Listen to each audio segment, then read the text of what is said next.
The following podcast is brought to you by Pro Wrestling Connect, Australia's newest choice for event management and brand development specializing in pro wrestling. This month we are sponsored by Grappler, a fantastic new wrestling app available on iOS and Google Play completely for free, where you can rate all the matches that you watch in WWE, Impact Wrestling, New Japan Pro Wrestling, all across the world, and we are even getting Australian wrestling involved in the Grappler app rating system as well, starting with PWA Pro Wrestling Australia.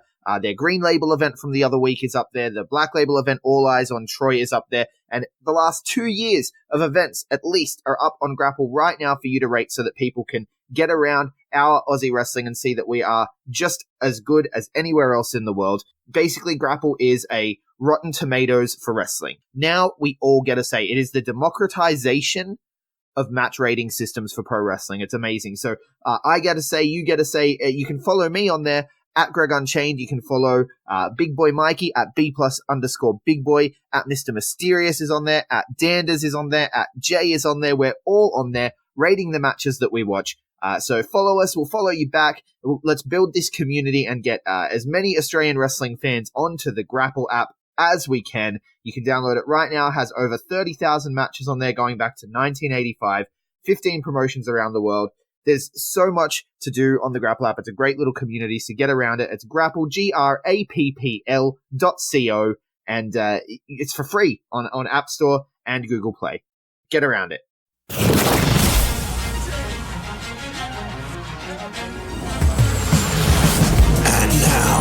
The B+ Wrestling Podcast. Watch global. Support local. It's the B+ Wrestling Podcast. The move. You might not be an A, but you are a B+. Check it out. Here we go.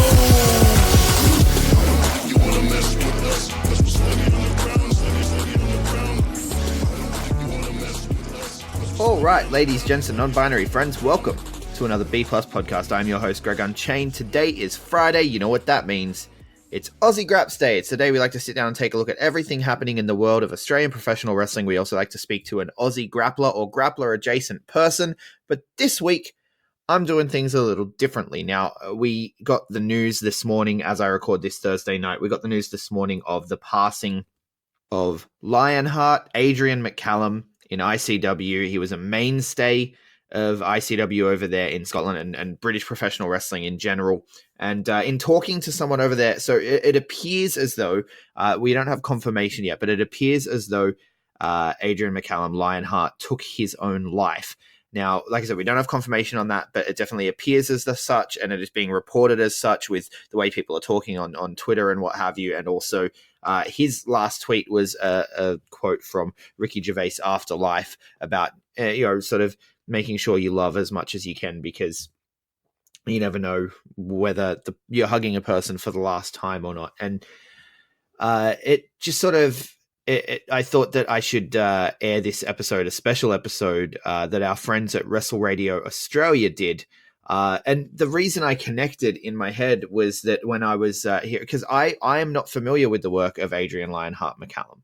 I'm sure I've seen him once or twice in matches here or there, but the name, when I saw it, didn't ring a bell. And I know other people were the same. In talking to Todd before we recorded the part that you're going to hear shortly, he also wasn't too familiar with this gentleman, and he's a world champion, because there's just so much wrestling out there. It's impossible to know everyone. And the person I was talking to explained it to me as it would be.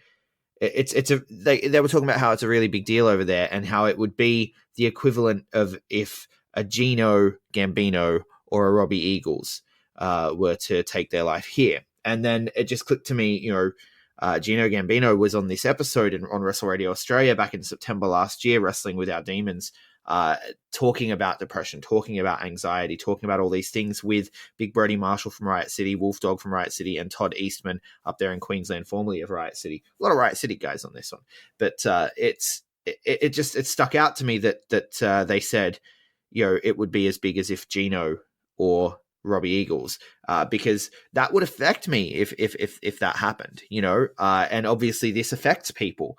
that Lionheart has done this, and it affects people when anyone does this. And as Todd points out, there's 6 men a day in Australia. It's an epidemic. 6 men a day taking their own lives from wrestling with depression, and it's something that needs to be talked about more. It's something that this episode has helped me multiple times. When I need to, I put it on. It's a reminder that, you know, I'm not alone, that everyone goes through these things, or if not everyone, a lot of people go through these things, and it helps to hear it. It helps to know that you're not alone. It helps to reach out, and it helps to be reached out to as well. And these are things that we want everyone to remember. So I'm not really going to do a whole lot in the way of news, because this episode that I'm going to air, which is a Wrestle Radio Australia episode, check them out. It goes for over an hour. Once we include my chat with Todd Eastman at the beginning. So I'm not going to bother too much with news. I'm going to tell you 2 major news stories. I'm not going to hit the news stinger. I'm just going to tell you 2 major news stories that stand out to me a lot. And that is Avery, our very own Avery, a big breakout star of the last 2 years. She's heading over to Stardom in Japan for the 5-star Grand Prix. It's basically the women's wrestling world's G1, right? So it's a big deal for Avery, and I see a lot of people on the Twitterverse not knowing who she is. You're about to know who she is. This is a huge, huge thing, and I'm very much looking forward to seeing Avery head over to Stardom for the 5-star Grand Prix.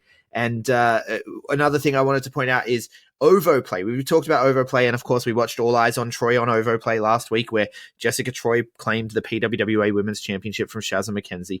And OvoPlay interested in bringing other wrestling on board with PWA, and no surprise here, the first promotion to come aboard is Nui Pro Wrestling. They have showed up in the calendar for OvoPlay, so we can expect some live Newcastle Pro Wrestling coming soon. Very, very exciting stuff. Now, there's a lot more stuff that happened this week in Aussie wrestling news.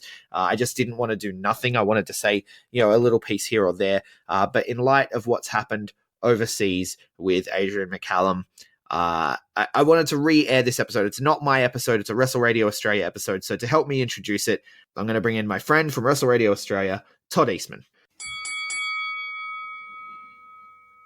The Beast from the East, Todd Eastman. How are you, my friend? How are you going, mate? I'm up north now, so I'm not really even from the east. I suppose eastern states. Yeah, I mean, nothing rhymes with north that I can I think know. of off the top of my head. Yeah, I know. You know, it'd be called the horse from north or anything, because it's not really. Yeah. No. You could go with like a loose rhyme, like he's the dork from up north, like that kind of. Yeah, but that's not cool. No one wants to be called that. Hey, man, just take it back, right? Own it. I'm a dork. I'm a dork for wrestling. I'm a dork for comic books, like for sure. Just own it. I get called enough things in the ring. I don't need that. Yeah, well, you're the bad guy. So, yeah, well, you know, true. name calling is what happens. But you know, you're kind of not actually a bad guy in real life. I mean, we've got an episode that we're about to air from your show, which people can hear at Wrestle Radio Australia. What's the actual URL that people go to for that? I think it's just WrestleRadioAustralia.com. I just put a link in the show notes. / Libsyn or something. Just fucking Google it. If you Google Wrestle Radio Australia, it'll come up. It comes up. Yeah. Well, I'll put a link in the show notes as well. So if you're listening to this show and you want to go hear more Wrestle Radio Australia, then you just click the link there that I'll put there. But we're on everywhere. Episode. We're on everywhere. Spotify, everything. So just we're around.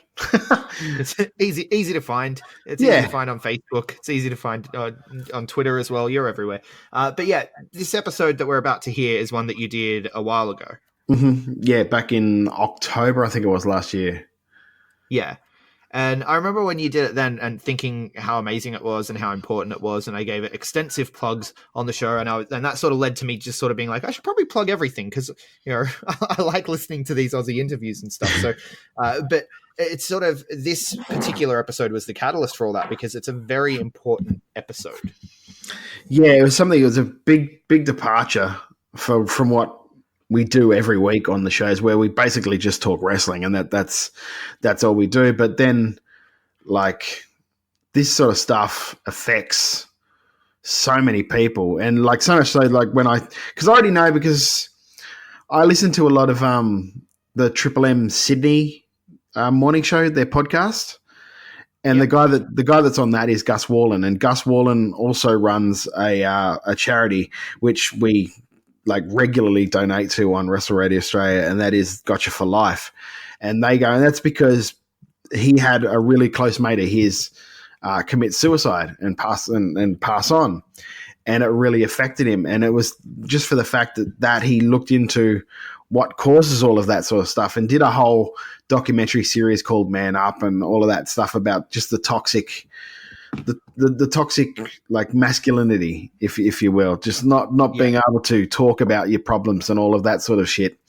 And I just happen to know a lot of guys in wrestling who deal with the same sort of like issues, and it's sort of issues that I, in a sort of a way that I dealt with when I had a health scare earlier on in that year, last year, whereas like, and then all of a sudden because of that health scare, the paranoia kicked in, and and I could easily see where that could lead me to depression and then doing something that is unspeakable later on down the line. And so I'm really lucky because I had a supportive wife, and I noticed the signs just from maybe listening to Gus talk about all of that stuff before. I noticed the signs were coming up and knew I had to deal with them. And so that sort of thing, is something I really wanted to delve in with. And I asked all these guys, like Brody Marshall has been a friend of mine before I was in wrestling. We got into wrestling together. We started at the RCW Academy because we were friends outside of that. And we both did our tryout at the same day. So we've been friends since day dot. I think it's been 9 years now we've been mates. And I knew he'd been dealing with, so I didn't know to the extent of, and that's something that after the show and after we recorded that, I was almost embarrassed of the fact I didn't know that my mate had gone through all of this shit. And then Juicy has always been open with his issues, and credit to the guy for doing that, because not many people are, because that's a big problem, isn't it? Everyone's afraid to talk about having their issues and all that. Whereas Juicy's always, that's the thing too, is I that's the thing with me is I try to do that on this show, and I let people know when I've had a bad week, and some people are like, it's weird to listen to when I put on a podcast and you're like, oh, I've had a bad week. But like, I think we have to make it normal. Yes. Yeah. And Juicy's a guy that makes it sound really normal. He'll just talk about it like it's just part of life, because for so many people, it is just part of life. Yeah, and the thing is, like, I'm older now. I'm 43 now, and it didn't hit me till I was in my 40s.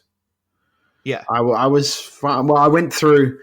You go through your normal little depressions when something happens, like my father had passed away and all of that stuff. And that, of course, you're going to go through depressions. Your dad just fucking passed away. But that sort of stuff, like you bust out. It was never that dark depression where I couldn't get out. It was a depression because I'd lost someone who was really important to me.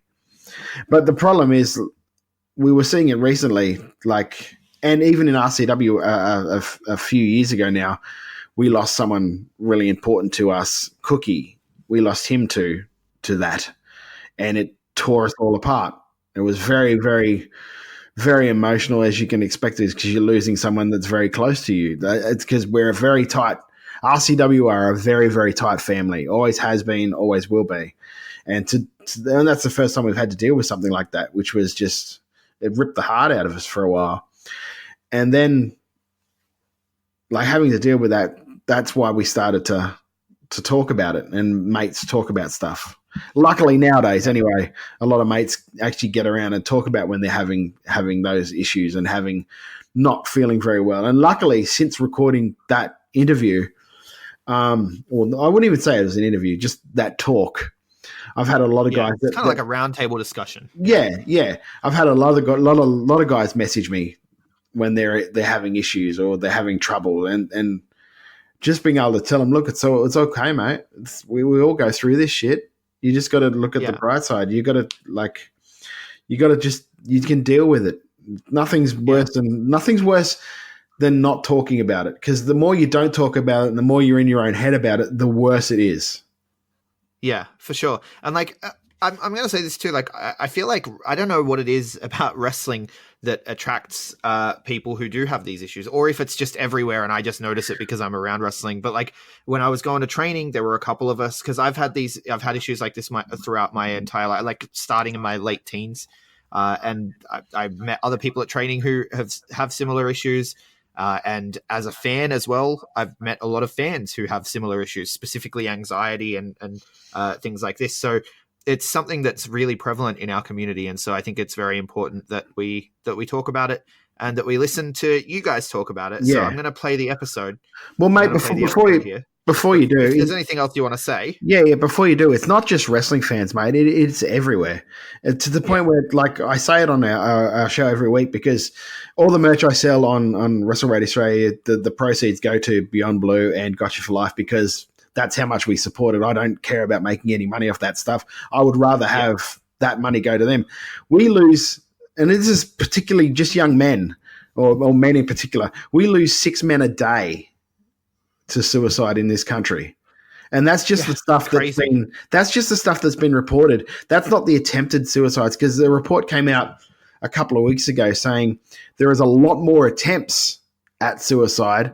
But say if a guy tried to end his life by jumping off something and just broke an arm, when that's noted in an ambulance report, it's just broken arm from fall, not broken arm from suicide attempt. Right. So there are a lot more attempts on it than what are actually the guys that actually succeed. Then just that number alone, six people, 6 young men, 6 men losing their life or ending their own life because they didn't think they had any other choice but to do that. That is, in anything. If this was the flu and people with 6 people were dying a day with the flu, that would be called an epidemic. Yeah. And would be called like a national emergency because 6 people a day around the country are dying from flu. You know what I mean? And it's not really talked about like that. It's a shocking statistic. It's a very shocking statistic. Yeah. So that's something that I am, and ever since hearing about that and hearing all the stuff from Gus Worland, it's been an absolute passion of mine to try and get the word out, to try and stop that way of thinking, and especially with Gotcha for Life, because they go to schools and they teach young men that it's okay to talk about their problems and it's okay to not be okay. So, and that was really the idea behind this podcast that we did back then, because we wanted to get out to people that it's okay to be okay. And if you've got problems, talk about your problems, because it's so much better than not talking about them and bottling them up inside and then just having them one day explode where you don't think that you've got any other choice but to do that. And maybe if my friend had done that, he would still be here with us. And that breaks my heart just talking about it.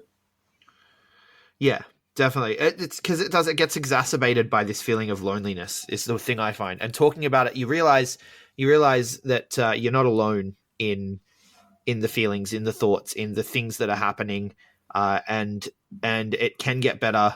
And there are people out there who understand, and that alone helps. Yes, and just when I replayed that episode the other week on Wrestle Radio Australia, and I recorded the intro I recorded where I was absolutely heartbroken, and I think you can tell just by listening to that, I thought it was important to do that just so people that were maybe thinking of going down that road could hear someone actually going through that loss of a good friend through that.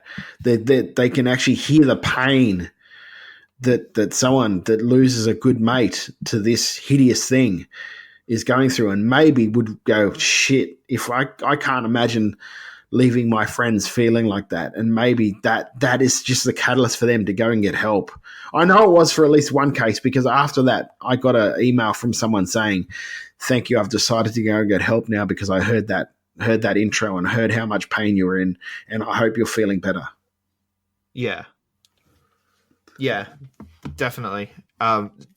It's hard to like. I'm struggling to find words, but no, it was definitely difficult to listen to. I remember I messaged you after, just checking in, just like, hey man, are you all right? Yeah. So, and we need to make sure that we're doing that, because that's the other thing too. It can be uncomfortable, but we need to be as people going through issues, we need to reach out, and as observant friends or colleagues or even acquaintances, if there's someone who you see who may be struggling or think may be struggling or hear may be struggling, reach out. It's I know a lot of people do that with me when I say things on the podcast, like, oh, I haven't had people will message me like, hey, what's been going on? Is everything all right? And it means the world to me, and so it'll mean the world to anyone if just to get that, are you okay? Even if they're fine, even if you've misread the signals, it's better to ask than to leave it unchecked. That's exactly right. And hopefully, and thank you for playing this on your channel as well, because that might just get even another ear. If we, like I said back when we recorded it back in October, if we help one person through this show, then it was worth it. And I know that we've already helped more than one person, because I've had numerous people come up to me at shows or message me on Facebook or email me or DM me through Twitter and tell me that how much that episode helped them realize that they're not alone and they can search out for help. And that to me was worth bearing all of our souls as much as we did. And same with the intro I did the other day, where I was completely out of character, like crying like an absolute baby because I'd lost a friend. Yeah, definitely. Well, let's play the episode now, and I'm going to have to get you on to actually talk wrestling at some point in the future. I know we've had you on to talk Ring of Honor, we've had you on to talk New Japan, but we've never had you on to actually talk your own stuff. So we'll have to get that happening soon. But thanks so much for stopping by to help me intro the episode, man. Nah, you're very welcome, Greg. And again, thank you for actually putting the show up on your channel, mate. Big Brody Marshall, how are you, mate? I am good, my friend. How are you? I'm very good. Wolfie, how are you, sir? Wolf Dog? Not doing too bad. Thank you, Toddy. How are you? Yeah, I'm good, mate. I'm good. This is not only a roll call, it's a good way to test if everything's working. And Gino Gambino, last but not least, how are you, sir? So well, thank you. I'll charge everyone $5 for my photo. Oh, fuck. This pops me huge. Oh, Jesus. All right. One thing that we think it's been, at least in my sort of world, sort of listening to other like radio shows and sort of that, it's been really prevalent as of late, is talking about men's health and that sort of situation, how people deal with anxiety and depression. And it seems to have been, well, I don't know if it's more prevalent nowadays, but it seems to be talked about more nowadays. And that is because nowadays, men under the age of 45, suicide is the leading killer of Australian men. And that's like 6 men a day, which I think is absolutely insane. And so I thought I'd talk to a couple of guys here that I know do deal with anxiety and that sort of that sort of stuff, because I know I deal with it myself. And I think it's a good message to get out there that we need to talk about it. And so, yeah, that's why I've invited you lads here, in case you now know. First off, surprise, no. First off, Broads, when did you sort of realise that this is something that was happening to you? Because it's not something, I know for myself, it's something that just crept up on me, and I didn't realise I had it until somebody sort of told me, this is what you've got, man.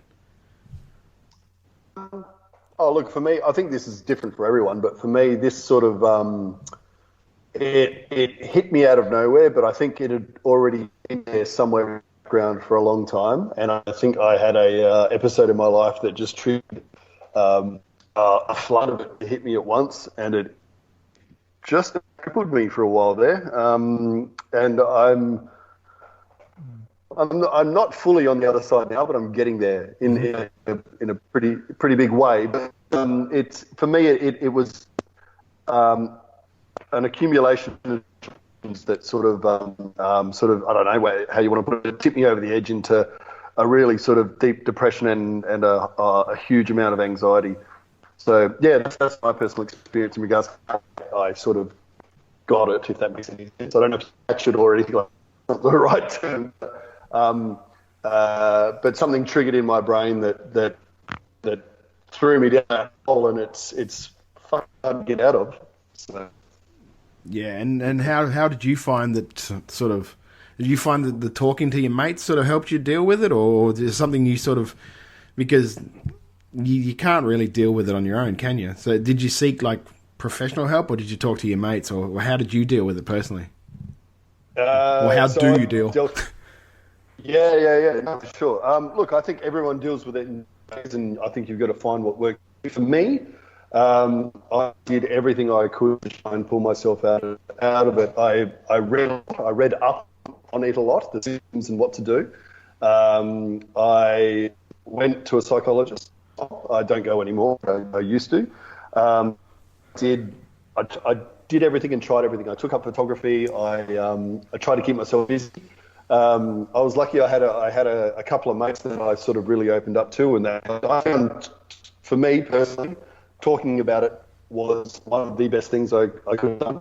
Also, for me, once again, personally, it's all personal stuff. Yeah. What works for you, but guided meditation really helped me a lot as well. And that I just did through an app on my tablet. So that's pulled me out of a lot of stuff and made me recenter. So for anyone out there that's going through, there's a book called The Happiness Trap. It's written by an Australian psychologist. If you're into reading something in regards to trying to deal with this, I really suggest that book. That really helped me. So, yeah. And what about you, Wolfie? Because I know you do deal with the same sort of issues, mate. How did it sort of come about with you, and how do you deal with it? Wow. I think it's been a creeping progression over the years. I've had a few other issues earlier in life, and it's just when you start to doubt yourself, start to doubt your self-worth, and it just creeps up on you. Before we even realise it, you're in, well, at least for me anyway, I was in a very, I guess we call it the dark space. Mm-hmm. And Christmas Eve, actually, last year, I realised I was a little bit more in trouble because my Apple Watch actually went off with my heart rate was that high, and then I had my sister-in-law and my wife and all this sort of, which were both nurses, thankfully. And anyway, I was all right, but it was kind of a tipping point for me, I think, that I needed to start looking after myself. But even at that point, I just sort of said, okay, I'm going to start getting more healthy now, sort of body and mind. But I really wasn't doing anything about it. And it actually got to the point where my wife was almost thinking about getting me forcibly, not forcibly, I think that's the wrong word, but getting me assessed because my mental health was really getting that bad, and I was just finding negative in everything, regardless of what it was. And somewhere in that point, I turned around and went, fuck this. I'm not honestly sure what the breaking point was, but there was one, and now I've started doing a diet. I'm going to a personal trainer. I'm actually medicated. I went to my GP and finally found one that would actually listen. I had a lot of trouble finding I didn't say a lot of trouble. It was like the fourth one, but I actually sat down and actually listened to what I had to say. I found it. I went in there and tried to explain what I was feeling, and they immediately looked at me and said, "You're a bit big." Or I can't remember exact words. They looked at my size and just started going on about the weight, which when you're walking in to talk about how anxious you're feeling, that's probably not the first thing I wanted to hear from a doctor. I know that as well, yes. As you know, you know my story. Yes. But I mean, it was true. I mean, they weren't saying anything that wasn't true, but I was trying to, I needed to get to a point where I could manage my day-to-day life before I could then focus on getting, the other stuff under control. Yeah.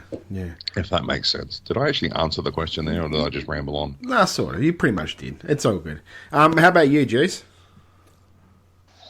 I guess it's something I think I've had my whole life. My earliest memories as a kid, I dealt with a lot of death in my family very rapidly. From the age of 6 to sort of 15, I lost 5 or 6 very close family members to illness. So I always had that anxiety about death because it was something I had to deal with from a very, very young age. And that sort of all settled. And then in my early adult life, I unfortunately was witness to a pretty severe train accident where someone I was talking with fell in front of a train, and that really, I sort of didn't get the support I needed as an adult. I was pretty much told that I needed to be a bit tougher and sort of get over it. Which is the worst thing that somebody can say nowadays. Yeah, which is horrible. But, Yeah. you know, being 22, 23, wanting to keep my job at the time, I just thought that was the thing I had to do. So I never really mentally dealt with any of it. So I found my quiet times or my alone times very scary and very, very hard to deal with being alone, because I didn't know how, and I didn't know how to deal with the thoughts of everything I'd seen. And it wasn't until I sort of took some time away and went up and chatted to a mate that lives up on a farm, spent a bit of time up there, and I sort of spoke to him about what I'd been through, and he said that it's not normal for someone to go through these things. And he's like, not everyone sees someone fall in front of a train. Not everyone deals with, you know, deaths in a family, you know, rapidly over, you know, a short period of time. He goes, you know, someone might lose their grandfather, which is devastating. But when you lose your grandmother, your grandfather, your uncle, your father, and your cousin, all in a short space, that's where you're sort of, you know, that's where you have to start dealing with it mentally. And I never had that opportunity. So, but yeah, I guess I did. For me, I know the other two guys were saying they don't really know when their tipping point was, but I think for me it was definitely experiencing that train accident. Really, I think it's what pushed me to a really, really dark time. And unfortunately, it's something I still deal with to this day, but there's definitely other factors that I think play in it. And it's really hard to not to let people don't really realize when they say they look at you at a show, or they look at Brody at a show, or they see Wolfie doing his commentary at a show. They don't realize that the behind the scenes you guys are dealing with stuff just like they're dealing with. Yeah. I agree. Sorry, go for it. No, you're right. We're out there putting on a persona, and that's one thing that I was going to bring up as well, is that yeah, we look like we've all got it together and shit, but we're out there on the show, and that's where social media is a bit of a false reality. I just made a word up. A bit false as well, because everyone puts on this persona as everything's fucking peachy and all that sort of shit, and you don't really know what anyone's going through. And like Juicy said before, you know, it took, I had the same sort of thing. It took someone else to say that it's not normal for what you've gone through to sort of put it into perspective of, shit, I'm actually dealing with some shit and trying to go through some stuff. So I think some external factor of someone pointing it out to you sort of helps you come to grips that shit's not quite right. Yeah, I totally agree with what Luke's saying. It's just, social media is the, you know, depression and anxiety's best friend, because it really makes you feel like you're not succeeding in life. You know, we see someone, you know, they're posting pictures of their holidays, and they're posting pictures of their new house or their new car or their Tats Lotto win, or, you know, their hot girlfriend or hot boyfriend, and their relationship's peachy. But, you know, realistically, we sit there and go, shit, my life's nothing like that, and it really can get you down. And I think it's one thing I really tell, especially to a lot of the younger wrestlers coming through, especially, that don't worry about what's happening on Twitter and Instagram, because it isn't real. It's practically it's fake. No one's posting their down days. No one's posting a photo of them in bed not being able to go to work because they feel so shit about life. And that happens to me on a regular basis. But I'm not posting it because it would be ridiculous. So I think people need to realise that, you know, social media is an act, and we're all playing a part in it. And unfortunately, this new generation's growing up believing it's true, and I think that's really going to have some consequences later on. Yeah, I think the important thing is that if you're starting to feel like the anxiety, you're starting to feel depressed, actually go out and catch up with a mate and talk to him about it. Actually, like, go out and not necessarily have a drink, but do something together, have a chat, say, look, mate, I'm not feeling all that fucking good at the moment. And because normally just bouncing it off somebody else is unbelievable help. I think that's the hardest part with blokes in general, is that we're sort of, I don't know, I'm of the older generation where we're sort of brought up not to talk about your feelings, not to express yourself sometimes when shit's going pear-shaped. And that step alone, like if anyone's listening to this and they're in that position, taking that step is the biggest leap, but once you do, it's the fucking best thing you can do, because it opens up the floodgates and you start really pushing some shit out that you've had regressed for a long time, and it takes a big fucking, in my experience anyway. Mm-hmm. I think that's part of where I was as well. It was that if I admit there is a problem and admit I need help, then all of a sudden I'm not what this, well, I guess what I grew up, you know, that whole, you have to be a man, and yeah. as, Gino was saying before, you know, just brush it off. And I think that's an incredibly bad stigma that is still attached to it. And I hope, you know, these sort of conversations can help sort of alleviate that. But it took a lot for me to sort of, you know, turn to my wife and actually say it. Okay, look, I think I really do need some help. Yeah. Well, it's one of the reasons when you message about this, you're not the first podcast I've done where I've spoken about it, because I find each time I do a podcast, someone will come up and be like, I can't believe you said that. I feel the same way. And it's the same when you go and talk to a mate.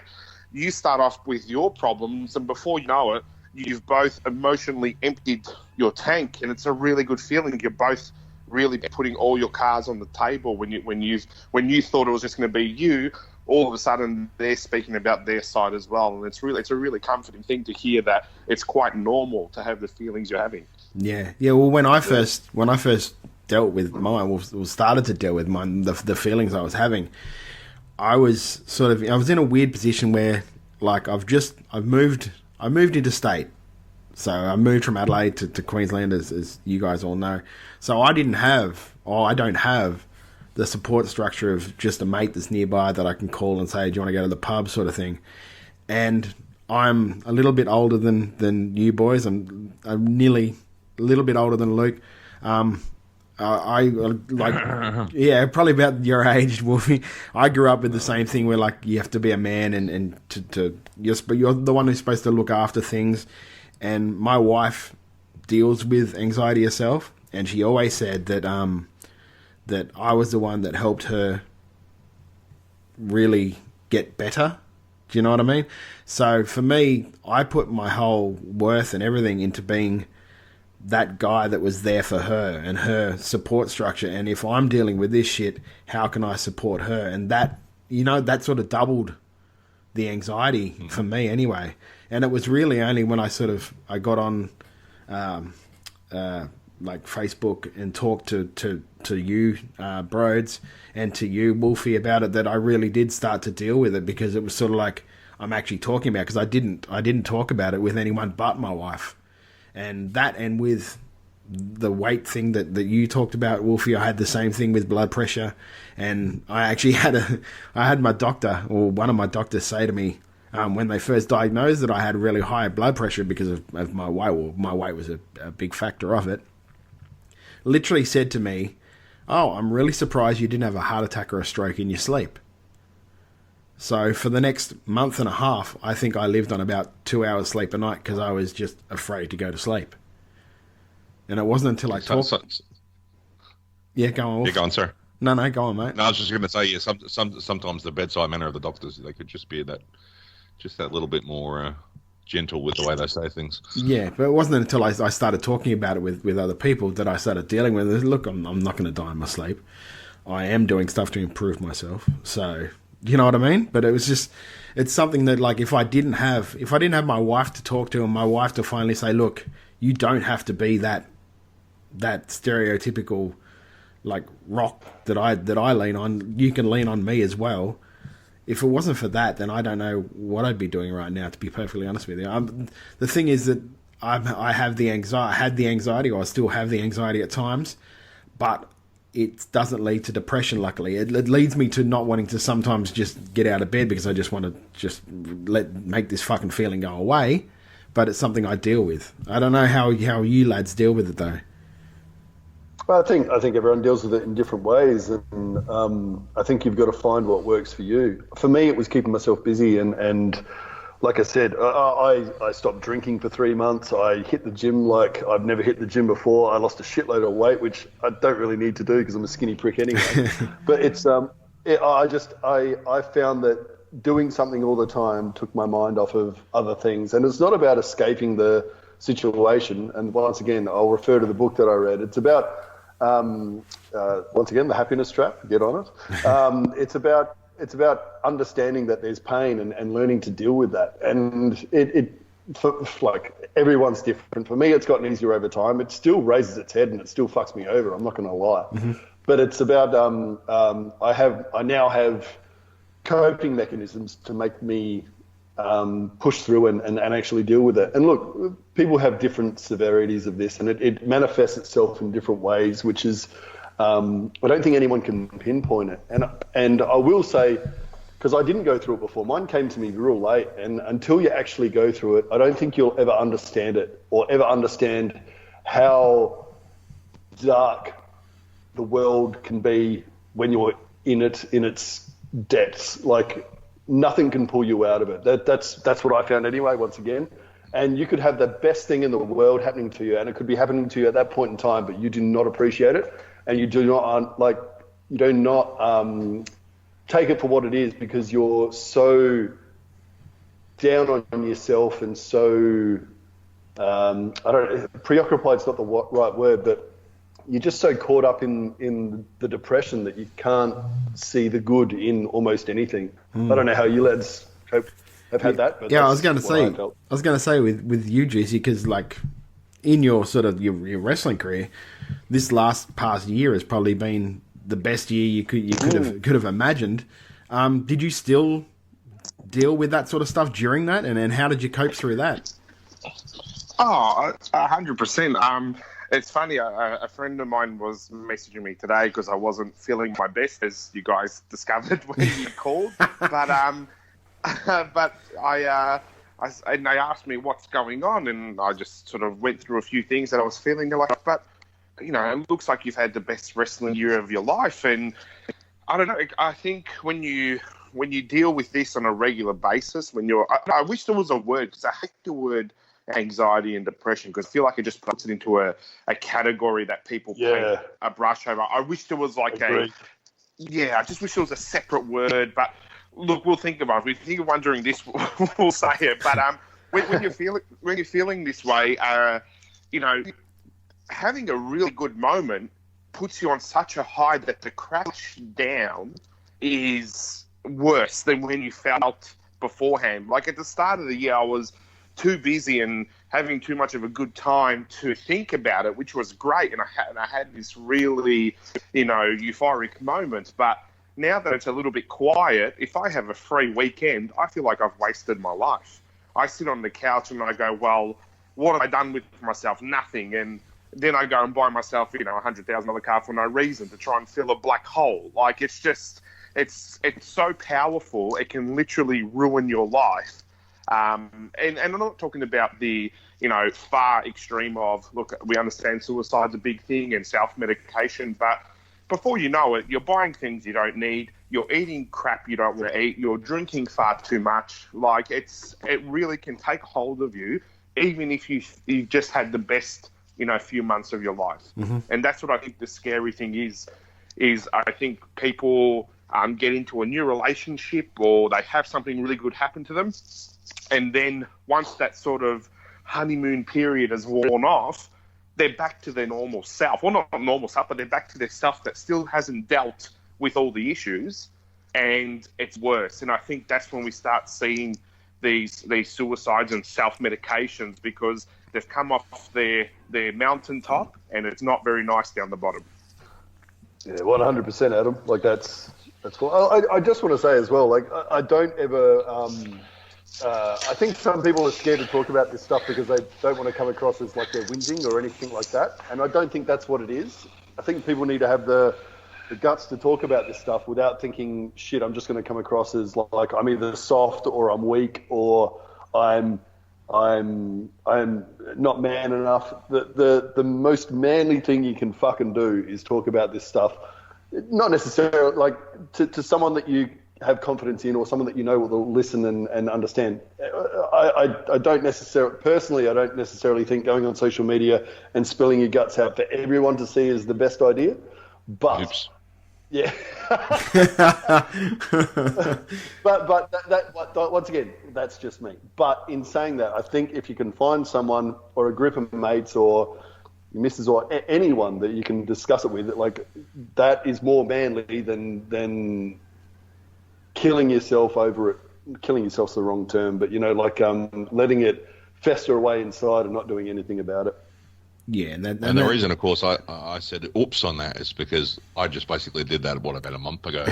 I basically blurted out in a very long post on Facebook, kind of where I was and because I'm not a big fan of Facebook, as a lot of people know, but I keep staying there or keep coming back to it. So I decided to try and flip it this time and try and. Yeah, but what you've done recently is really, really good. Yeah. It's not the. It's not the woe is. You didn't do a woe is me post. You did a look. This is what's happening with me. That's different. Well, it's kind of. It wasn't supposed to be. It's. I know this is going to sound silly, but this isn't even about me because I've made my choice, and by God, I'm going to stay on this path, and I'm going to get myself better, and I'm determined to do that because I know I need to. But I want to help the next fella. Exactly. That's it.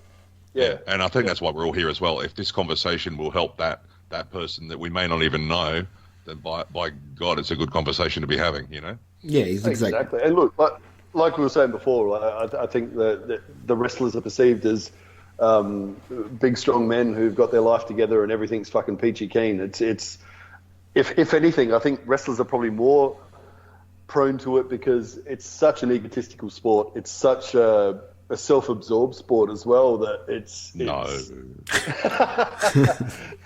it's so and like fuck, it's probably one of the most political things I've ever been a part of, but it's just you can get yourself so caught up with it that can give you depression.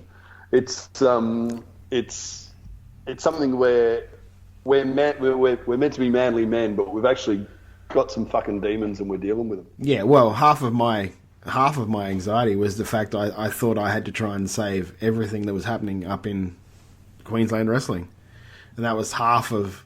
Oh, you can't save that. But that would seriously, that was half of my problem. That's a lost fucking cause. Because at one stage I was booking or helping to book 2 different feds, and also trying to help guys that actually do have really good potential get booked in other places. And I just think that I wore myself way too thin, and I took some stuff that happened probably too personally, and it affected me. Do you know what I mean? Yeah. At the end of the day, we're just having fun. Except for Adam, who's making millions of dollars off of his career. Yes. Well, $5 at a time. I wouldn't say millions, but I've had a good year. And but this is the thing, and it's like we say it as a joke, and we all know how little money can be thrown around, and then someone might make a bit of money, and it's a nice feeling. But realistically, this has now probably had a worse effect on my mental health for the simple fact that everyone just thinks I'm doing really well. So when I'm having a down day, or even if I'm having a good day, I'm probably not getting reached out to as much as I used to, because people are like, well, you're fine. You've got this, Japanese thing. You're going overseas. You're making money. Yeah, that's all great, but I'm still the same bloke with the same anxieties and the same feelings that I've always had. I just now have a nicer car. Like, it doesn't really change anything. Yeah, exactly. Once again, it's that false facade that gets put up that, well, maybe not false, but it's a perception that gets put up. Let's put it that way. That people don't quite understand that, like you said, you're still the same bloke. Well, look, no one's. If I put a picture of me in bed on a Thursday morning, surrounded by pizza boxes and empty beer cans, I would be jealous. No one. Yeah, I'm jealous. But no one wants to book that guy. everyone wants to book the successful guy. So I can tell you now, I'm sure there is guys who are contracted at WWE or New Japan or in the UK, and they're probably going through the exact same thing and probably struggling more so because they can't be that person even for a minute because it would cost them their job. For sure. I remember saying last year, I was having a conversation about how wrestling actually helps me in some ways. And I said, if I could stay in that bubble, this is how I was feeling, at a certain point last year, that I would just stay there. And what I mean by the bubble is that between the time the show starts and when it finishes, when I get to play that character, and it's all make-believe, it's a really nice place to be. At that time it was anyway. Yeah, because you're not thinking about your everyday stuff. It suspends reality literally for yourself because you're playing this other character. So it was a very freeing thing. But one of the reasons I ended up finishing up last year, although yes, I know that has now changed, was that my anxiety got that bad. I was having trouble getting to the shows, and that's something I didn't bother telling anybody either. But it wasn't about wrestling at all. That's been one of my saving graces, is being able to still do this for so long, and I still enjoy it. But the anxiety of actually before that started, before you walked into the bubble, it was all about that, and it just got that bad that I decided it was time. But this was all before I kind of had that tipping point. So this was all before that. Yeah, well, before I took my time off from wrestling at the start of this year, that was the same. I think there was one show I just could not go to. I just did not want to go. Do you know what I mean? It was just, even though I should have been there and all this stuff, I just did not want to go because I knew as soon as I got there would be 1,000 questions and I just did not want to deal with it at that time. I knew my body just did not want to deal with it.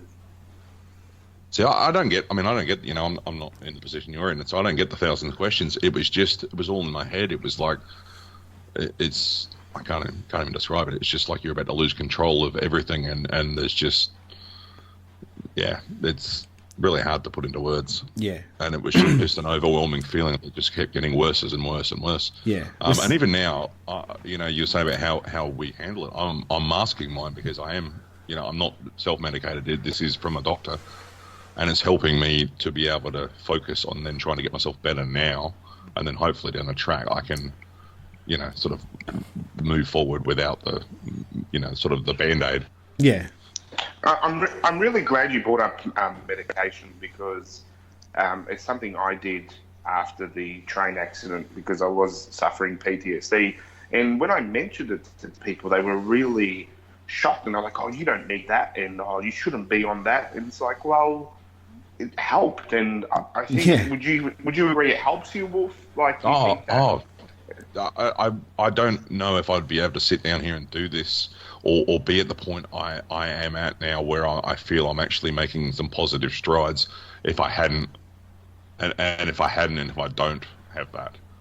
Does that make sense? So absolutely. Yeah, absolutely. Without a doubt, it's helped. And I just bring it up because I want people to know that it is okay if you are on medication because that's what medication is for. That's exactly the reason why we get prescribed things to make us feel better. And I just really hate the negative sort of, what's the word I'm looking for? Connotation? Sure, whatever that means.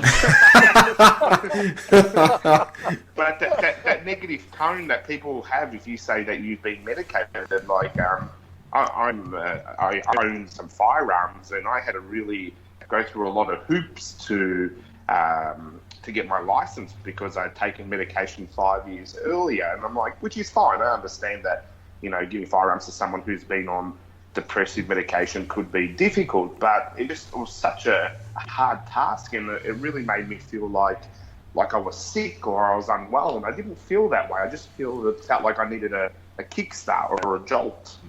Mm-hmm.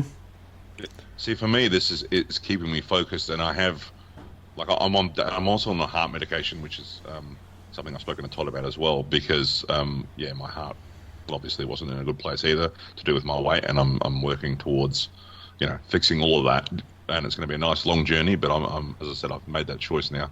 But the medication is right now is almost a masking agent to help me focus, so I can get mind and body back in a good place. So hopefully, in the end, I can be, I can go forward within life without the medication. But for now, it is a super huge help. And so I would never, anybody that thinks it's a wrong way to go, I would suggest you, possibly rethink that, because it's definitely helped me. And it's also like Luke said before, keeping yourself busy is also another good way. That's I suppose that is probably the reason why this podcast is still going, is because I decided that I needed to be able to do something, because I knew I couldn't be doing what I was doing before, and that is like booking shows and doing all that. It just for some reason just triggers something in me, and I get that anxiety comes back. But this podcast is something that is all mine and that I control, and that, do you know what I mean? That outside forces can't really come into. And so this for me really, and a lot of times, has been a godsend. And even though some weeks I just feel like I can't do it, I force myself to do it, because when I'm doing it, I know that that this is a good thing, because it's keeping me busy and it's keeping my mind active. Can I just just in regards to medication, I haven't been or have ever been on the medication for my anxiety or depression. I think that's why I changed my life completely to try, and I had this stigma about it, and I did everything I could try and do not to get on medication. And it got offered to me when I went to the doctors originally, and I said no, and I pushed through. So I'm not saying this is don't take medication. That's not what I'm saying. I'm just also saying that it depends on your situation. Look, here we go, personal stuff. I'm divorced. I've got 2 kids and I'm divorced, and my ex-wife had severe depression, and she was on heavy medication, and there was a few times where she didn't take the medication and she missed it, and she became a completely different person. And it's not a bad thing or anything like that, but it scared me, because I found that, once again, sorry, I'm going to keep prefacing that this is my own personal experience and this isn't for everyone, but it scared me, because I found that when she was on the medication, everything was fine. If she missed it for a day or two, it became really intense, and then she started to think that she didn't need it, and so she, without doctor's advice or whatever, changed the way that she took the medication, and it sort of created a fair bit of chaos. So that scared me. So I did everything I could to try and not get on medication. And look, when I say it worked for me, I put everything into trying to get myself better, like everything. I spent a lot of money, and that's okay. If you're going to start a business and you want to make money, become a psychologist, because I was paying $200 a fucking hour, which is ridiculous. Yeah, but I should have in studied. saying that, it helped me a lot. But if you want to, I tell you what, if anything should be on a what's the thing where the government incentivizes stuff? If anything should be on that, it should be psychologists and mental health, because, like you were saying before, Toddy, that's the biggest killer of males. Mm-hmm. What was it, 40 to 45? Or 40 to 40. 6 men a day commit suicide, which is just insane when you think about it. Yep, it's ridiculous, and a lot of people can't afford it. It's just out of people's reach, which to me, fucking ridiculous. So, and it was, you can do a thing which is called a mental health plan. You can go to a GP and you'll get, I think it's 6 or up to 10 sessions, which is covered by Medicare. Mm-hmm. So it's free. So you get 6 to 10, but some people need more than that. And I just feel that that's something that the government could really look into in regards to, like you're saying, if it's 6 blokes a day, surely that should raise alarm bells to try and get something subsidised further, to try and get guys to push through the shit that they're going through, because it is shit, and it does. People are going through it, and it affects. I can't think of a person that it doesn't affect really in some way, shape, or form. I mean, between like you, me, and Wolfie, Luke, we all lost someone to that. I've had personal, but I've had 4 mates commit suicide over depression in my life, and it's not fucking fun in any way, shape, or form, and it just feels like such a waste. And I know with the person that we know that committed suicide, and also I'm going to say 3 out of the 4, I didn't see it coming. So they had this persona of everything was fine on the outside, and they didn't talk about it from my understanding or anything like that. But then, it just out of nowhere. Yeah. And that is the one message I do want. If anyone who's listening to this podcast wants to take away from it, is talk about it. Just talk about it. I don't care if it's to a mate, if you have to call like Lifeline or something like that. Just talk about it, because like ending it is just not. I mean, that's the thing that the research shows, that some men choose to take their own life rather than appearing weak. And you're not weak. You're human. Everyone has problems, and everyone needs to talk about it, because the only way you'll fix stuff is to talk about it. I just said to a guy today, because someone messaged me today saying he was having really bad anxiety today, and he knew that I was dealing with it, and I just said to him, look, nothing is as bad as what you think it is in your mind, as long as you talk about it, mate. It's because the worst advice you can get is advice from yourself, because you've got no other experiences but your own. I don't know about you fellas, but it's crossed my mind. It hasn't in a long time, but it did cross my mind at more than one occasion. And there was one really, okay, here we go, fucking hell. I was driving my car, I was coming home, it was actually my father's birthday. I was coming home from, I had to go pick something up at my old place. I was driving home, and it just took me over, like the whole emotion of everything. I was crying in the car while I was driving, and I was a fucking inch away from just turning my car into a tree. And I just thought, fuck it, like this will stop the shit that I'm feeling. That's what I felt at the time. And sorry, go on, Adam. Go. No, I was just about to say, I have felt the exact same thing. I remember walking home from a train station, and nothing particularly had gone wrong, but I was standing, on the normal side of the bridge, but I was sort of leaning on the what would you call it, the barrier, the sort of the banister, and I thought it could, and exactly the same thing. I could just end it here, and it would stop hurting. But something I was speaking about with a friend of mine the other day, unfortunately, the hurt, yes, stops for us, but it begins for so many other people. 100%.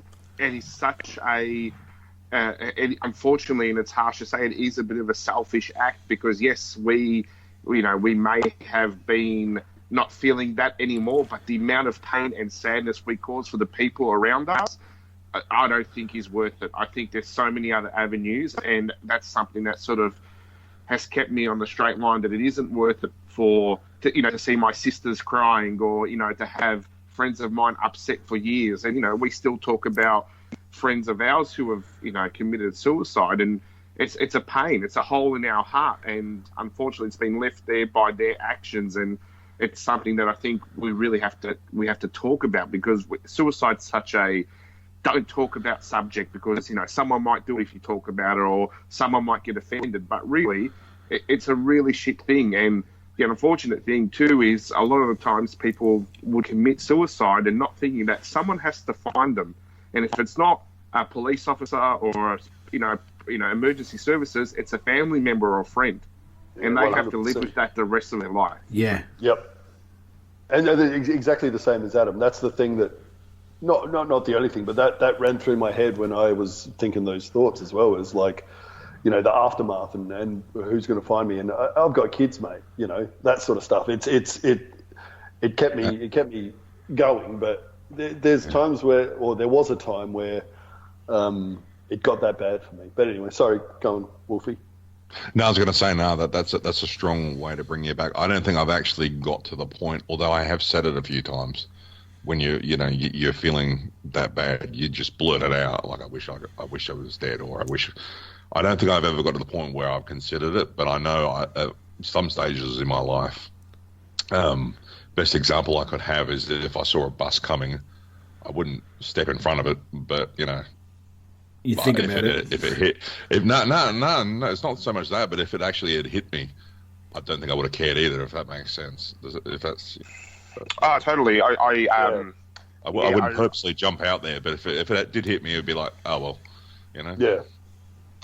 Yeah, I remember when I used to fight with my ex-partner, which unfortunately, feeling the emotions we feel often bring real difficulties to relationships, be it friends or with a partner. And I found that when I would fight with her, I would often say, well, what if I just fucking hang myself in the closet? Would that make everyone happy?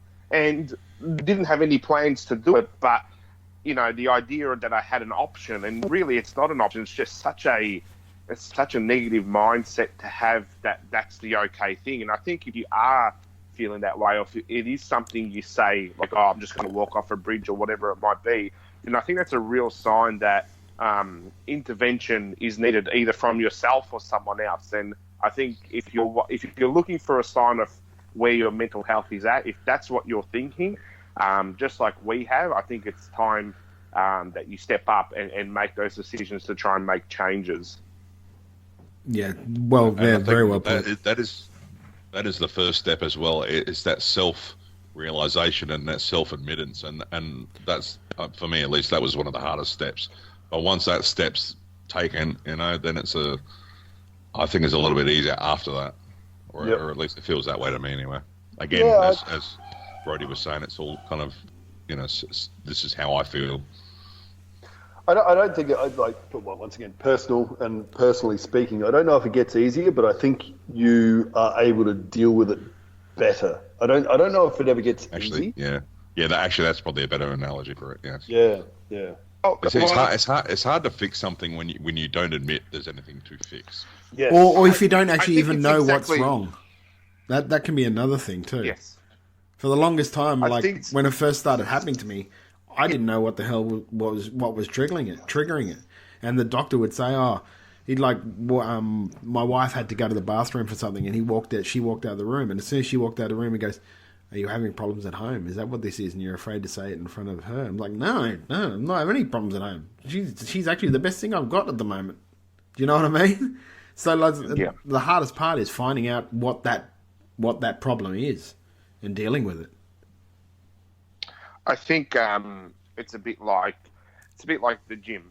Even I know Luke's the Adonis of all of us, the body guy. Yeah. It's like going to the gym, and really, it doesn't get easier. You get stronger. You mentally train to deal because, like we all know, it doesn't really just disappear. It's always there, lingering in some way because it's such a powerful force. But you build these tools to deal with it, and you guys can even tell. We started off when you guys first called me. I was on the couch with a blanket over me. I didn't want to do anything. But even just talking now with you guys, I feel already the positive sort of taking over, and I really feel you build those tools when you start dealing with what's actually making you feel that way.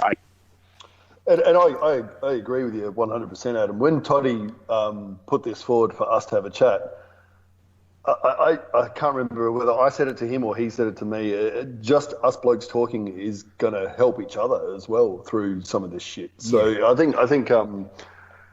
think that's the point of this whole fucking podcast, is that blokes talking helps. It fucking helps because everyone's got their own experiences. Everyone's got their own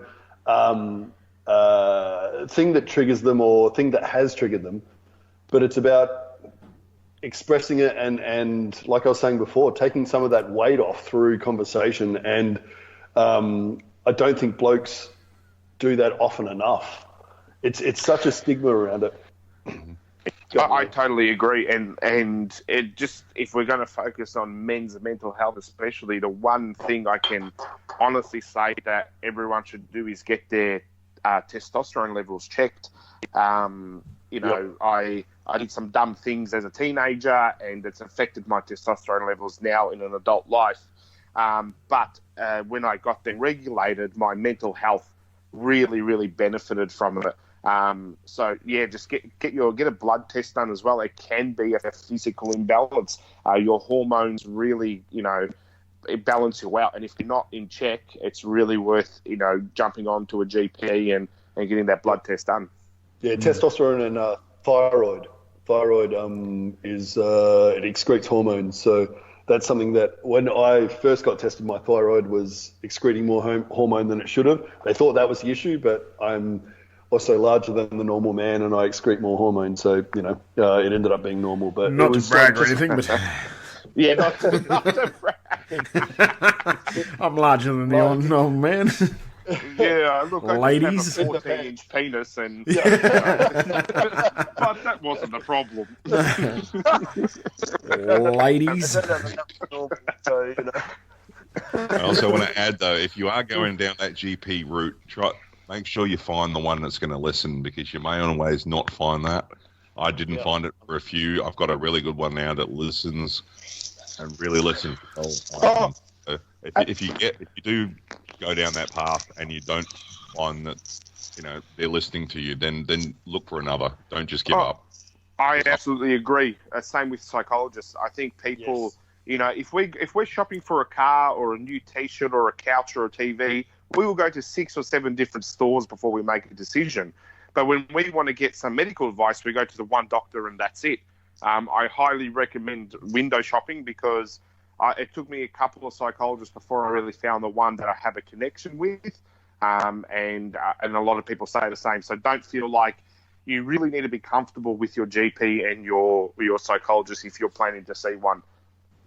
See, I also use that as an excuse. When that first one wasn't listening, I went, what's the point?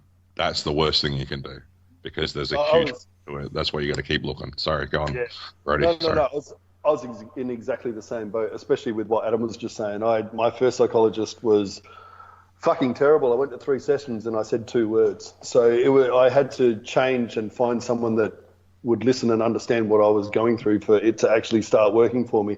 And also, everyone's going to be different with how they react and what works for them. So one person, it might be talking. Well, some people may not want to talk, but they may find that meditation or something else works for them. So you've got to find what works for you, or what you feel is starting to have some sort of progress for you, for it to for you to get benefit out of it. It's not like, this is a cookie cutter, what you should do, and this is the route you should take. I think it's different for everyone, and everyone's situation is different, and everyone's level of, like you were saying, Adam, I don't like using the words either, but depression or anxiety is different. It's just finding what works for you and keep going with that, and that's I think that's how you're going to improve. Yeah, I totally agree. All right, guys. Well, I think we might wrap it up there for this one. We might come back in a month or so and revisit and chat some more about this. But I want to thank you guys for actually coming on and talking about it, because I guess the point of this whole podcast is to let people know that it is good to talk about it. And to me, I think it takes an actual man to own up and talk about their issues and talk about their problems. And it's something that, since I've come back to doing this podcast, not only is it just about sort of promoting Australian professional wrestling, but just being completely honest with what's going on with me. And I want to thank you guys for coming on and talking about it so much. Wolfie, thanks, mate. No, thank you for having us. And can I just leave one thing out there, though, before we finish? And it's something that I already know about these 3 guys, but it's something I'm now learning about myself. And if anybody's listening to this, something I would like to leave you with is that you are worth it. It's taken me a long while to realize that I am, but you are worth it. Even if I don't know who you are, I'm telling you, you are worth it. Yeah, and same with you, Brody, larger than the average man. Thank you so much for coming on, mate. That's going to stick now. Yeah, it is. That's going to be his new thing. Larger than the average man, Big Brody Marshall. Okay. No, thank you, and thank you, fellas. And look, I mean, anyone out there that knows me or wants to have a chat, just go ahead and do it. I am fairly open to most things, so and if it helps, I couldn't help. Open to Keep most digging things. the hole. Get ready for a dick pic from Juicy. if that helps you, Juicy, I'm fine with that. Excellent. But seriously, like if anyone just wants to bloody chat, and if it helps you, then I'm open for it. So not. Wow, Yeah, but we kept serious for a good hour too. It was great. I know. I was impressed. I didn't think it was going to last that long. No. Oh Christ! All right, Excellent. fuck off. Yeah, and thank you very much to Juicy for coming on, mate. No, and thank you for organising this. Has actually pulled me out of a bit of a hole myself, and I think that's just something I want to say as well, that it is important that you do talk to someone, because even this 45 minutes we've been chatting's helped me. So, even listening to a podcast can help as well. So reach out, look what's out there, do a bit of research, and, you'll find something that helps you. Exactly. And that'll do it for this Wrestle Radio Australia. I'll probably throw to myself and do a close anyway. So, but thank you very much for coming on, boys. Yeah, thanks, guys. That was actually really good. Thank you. Big thank you to Todd Eastman and Wrestle Radio Australia for allowing us to air that episode. It's super important. It's something that, I hope you guys can go back and listen to this whenever you need a reminder that you are not alone. I hope you guys can use this as a kick up the butt to reach out to people. If you like I said when I was talking to Todd, if you see that someone's not acting themselves, if you see something out of character, or even if people are just being quiet and they're normally not, like just reach out, just ask people if they're okay. It doesn't hurt to ask if you're okay. And if you're wrong and they are okay, that's great. And maybe you could potentially save a life. It's that big. It really is that big. And if you are in the struggles, listen to this episode. Know you're not alone. Reach out. Talk to someone. Talk to anyone. I talk to my dog. I talk to my dog sometimes when it's that bad that I don't feel like I can talk to a person. I talk to my dog. These are things that are important for us to think about and talk about. So I really, really appreciate Wrestle Radio Australia and Todd Eastman for letting me air this episode. If you want to hear a more wrestling-oriented episode from them, you can listen to Jack Bonza stop by their show this week to talk about the deal with OVOplay that I mentioned just before, with Newcastle Pro coming on board and everything. So you can listen to Jack Bonza. I could listen to Jack Bonza talk about wrestling for hours. So I'm very much looking forward to listening to this one. Dowie James stopped by Wide World of Wrestling, probably my favorite episode of Wide World of Wrestling ever so far, talking to Dowie James about his career and leading into MCW. And then as well, our friends at On the Turnbuckle had a Fale Dojo themed episode, a New Japan themed episode with Tox Fale, Gino Gambino, and the Phillip brothers, all on the podcast. Definitely worth listening to. And now let's have a look at what's happening this weekend near you. Not a huge weekend this weekend. In Queensland, Townsville, QWA Dominance takes place on Saturday with special guest Dick Togo coming in to take on Australian Wolf. Head to the Facebook to get all the details for these. In Western Australia, EPW present their showcase number 4, Strength in Numbers, from the EPW School of Pro Wrestling. Elsewhere that night in WA, WPW, Western Pro Wrestling, present their latest uncensored show at the Civic Hotel. And in New South Wales, Newcastle Pro Wrestling's Hoose Party shows roll on this Friday night with Better Hoose and Gardens. Such a great name. On Saturday, we have the Suplex 1-year anniversary at East Cessnock Bowling Club, and FWA Resolution 2. It's their 2nd-year anniversary. It's at the Parramatta RSL. I've talked about FWA a lot in the past, how they feature some of the best up-and-comers in Australia. Definitely check this show out if you are in the area. You will not regret it. And that does it that does it for me here at the B+.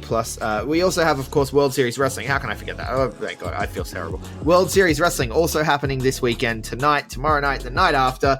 And I have a full breakdown of World Series Wrestling coming to you soon with Big Boy Mikey.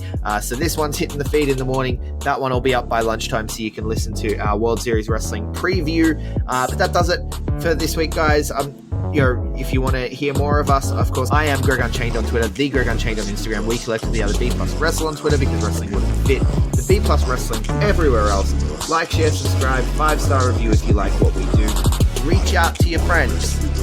And thank you so much for listening.